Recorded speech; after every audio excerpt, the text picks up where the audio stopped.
Today is Friday, July 17th, and we'll be reading 2 Chronicles chapter 16 through 18. I missed that smile there, Matthew. Okay. 2 Chronicles. Sorry. You're all right. Nope. And y'all have your orange shirts on again. You were over at VBS, so y'all wore these orange shirts every day for VBS. And you would take them off right away, and then you'd put them back on. Now we then we not watching. Free t-shirt. Yeah. Yes. See, we want to take these. And you also have your name badge. Yeah. God Okay, Tribe. So we done with VBS. Yeah, you're done with VBS. You're right. Both these. And you have both. Oh, God Tribe. And it's time to read. Nathaniel's like, let's read. Let's read. You want to read about All right.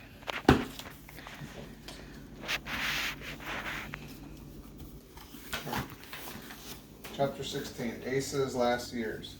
But in the 36th year of the reign of Asa, Baasha, king of Israel, went up against Judah and built Ramah and did not allow anyone to come in or go out to Asa, king of Judah. Then Asa removed silver and gold from the storehouses of the house of the Lord and palace of the king, and he sent it to Ben-Hadad, king of Aram in Syria, who lived in Damascus, saying, "There is a covenant between me and you as between my father and your father. I am sending you silver and gold. Go and break your covenant with Baasha, king of Israel, so that he might leave me." And Ben-Hadad listened to the king Asa, and he sent the commanders of his armies against the cities of Israel. They struck down Ijon, Dan, Abel, Maim, and all the depot cities of Naphtali. And it happened when Baasha heard this, that he stopped building Ramah, and he ceased his work. And then King Asa took all of Judah, and they took the stones of Ramah and its timber that Baasha had used to build, and he built with them Geba and Mizpah. And at the time, Hanani the seer came to King Asa of Judah, saying, "Because you depended on the king of Aram and did not depend on the Lord your God, therefore the army of the king of Aram escaped from your hand. Were not the Cushites and the Libyans a very large army with chariots and horses? But when you depended on the Lord, he gave them to your hand. For the eyes of the Lord move about on all the earth, to strengthen the heart that is completely toward him. You have acted foolishly in this, and from this point forward you will have wars." Then Asa was angry with the seer and placed him in prison stocks, for he was enraged by these words. Asa even oppressed some of the people during this time. The death of Asa.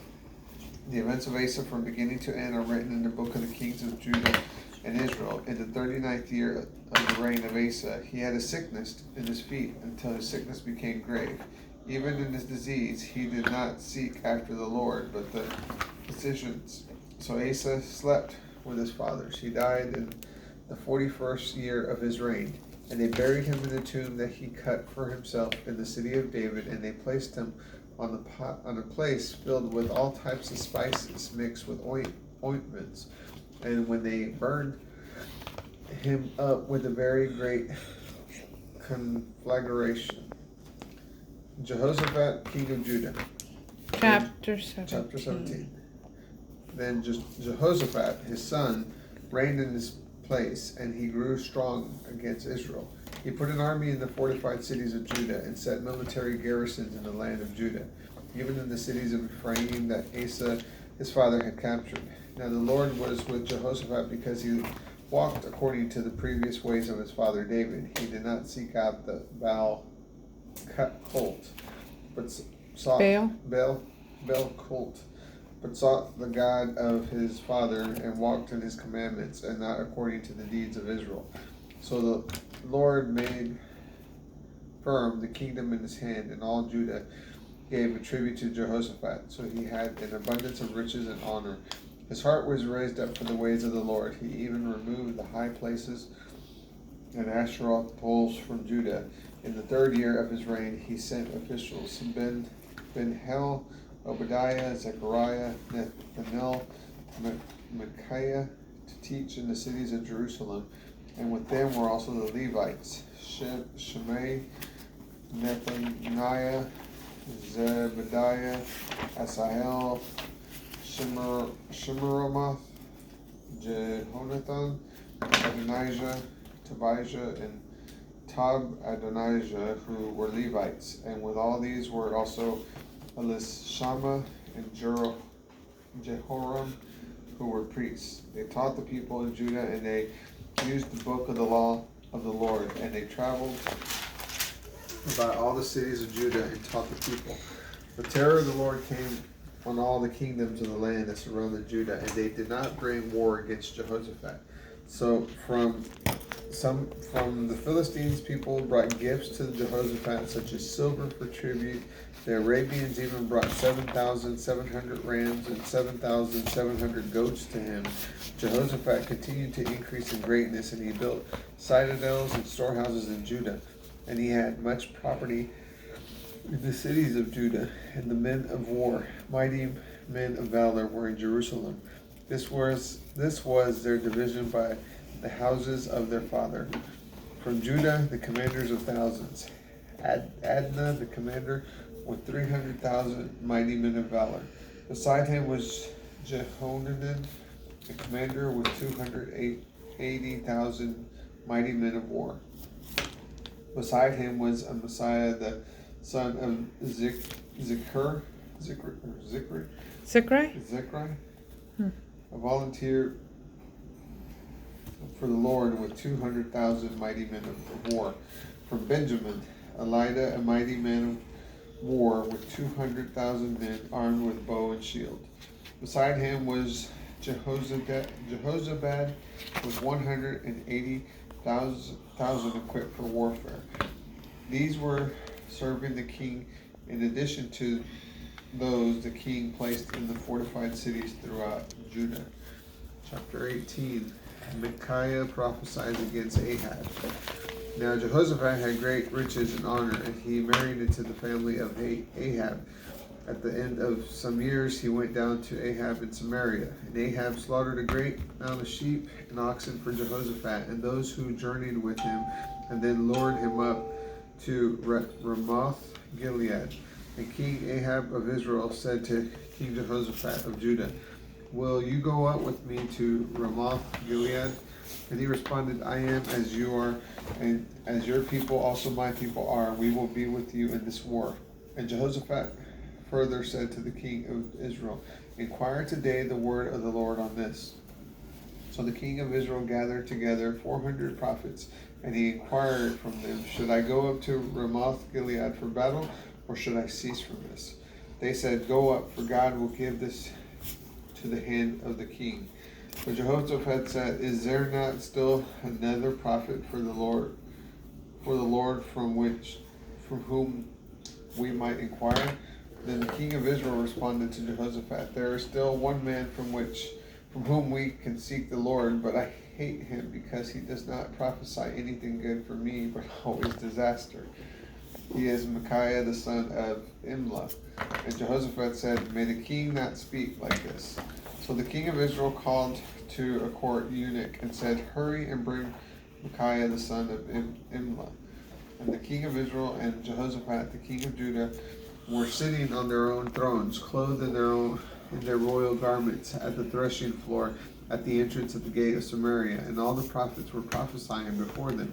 Then Zedekiah, the son of Kenneth, made for himself iron horns, and he said, "Thus says the Lord, with these you will thrust out the Arameans in Samaria until they are finished." And all the prophets were prophesying the same. "Go up to Ramoth Gilead and find success, because the Lord has given the king into your hands." And the messenger who went up to call Micaiah said to them, "The words of the prophets are as one voice, and only for good to the king. So may your word be like one of them, and you speak favorably." And Micaiah said, "As the Lord lives, whatever my God says, that will I speak." When he came to the king said to him, "Micaiah, should we go up to Ramoth Gilead for battle, or should I cease?" He said, all of you will go up and be successful, and they will be given into your hands. Then the king said to him, how many times must I cause you to swear that you speak to me only truth in the name of the Lord? Then he said, I saw all Israel scattered on the mountains like sheep that have no shepherd. The Lord said, there are no masters for them. Let each man return to his home in peace. Then the king of Israel said to Jehoshaphat, did I not say to you that he would not prophesy good concerning you, but evil? So the prophet said, now hear the word of the Lord. I saw the Lord sitting on his throne, and the heavenly assembly was standing at his right hand and his left. And the Lord said, who will deceive Ahab, king of Israel, so that he might go up and fall at Ramoth Gilead? One was saying one thing, and another was saying something else. Then the Spirit came out and stood before the Lord, and he said, I will deceive them. Then the Lord said to him, how? And he said, I will go out and be a spirit of deception in the mouth of all the prophets. Then the Lord said, you will deceive and find success. Go and do this. Now see that the Lord has put a spirit of deception in the mouth of your prophets. So the Lord has declared disaster over you. Then Zedekiah, the son of Kenneth, came near to Micaiah and struck him on the cheek. And he said, which way then did the Spirit from the Lord pass from me to speak with you?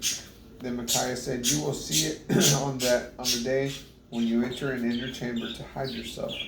And the king of Israel said, seize Micaiah and take him to Amon, the governor of the city, and to Joash, the son of the king, and you will say, so says the king, put him in prison and feed him like a little food and water until I return in peace. Then Micaiah said, if you certainly return in peace, then the Lord has not spoken by me. Listen, all you people. The death of Ahab. So the king of Israel and Jehoshaphat, the king of Judah, went up to Ramoth Gilead. Then the king of Israel said to Jehoshaphat, I will disguise myself and go into battle, but you will put on your clothes. So the king of Israel disguised himself, and they both entered into battle. And the king of Aram ordered the commander of his chariots, do not wage war with small or great, but with the king of Israel alone. And it happened when the commanders of the chariots saw Jehoshaphat, they said, it is the king of Israel. So they turned on him to wage war. But Jehoshaphat cried out, and the Lord helped him, and God drew him away from the king. And it happened when the commanders of the chariots saw that he was not the king of Israel, then they turned away from him. But a man pulled his bow at random and struck the king of Israel between his armor scales and body armor. He said to the commander of the chariot, turn and remove me from the battle, because I am wounded. And the battle continued on that day, and the king of Israel was set up in his chariots before the Arameans until evening. Then he died when the sun set. Second Chronicles 16 through 18. Bye, have a great day. Please subscribe. If you like this video, please leave a like or a comment. Bye.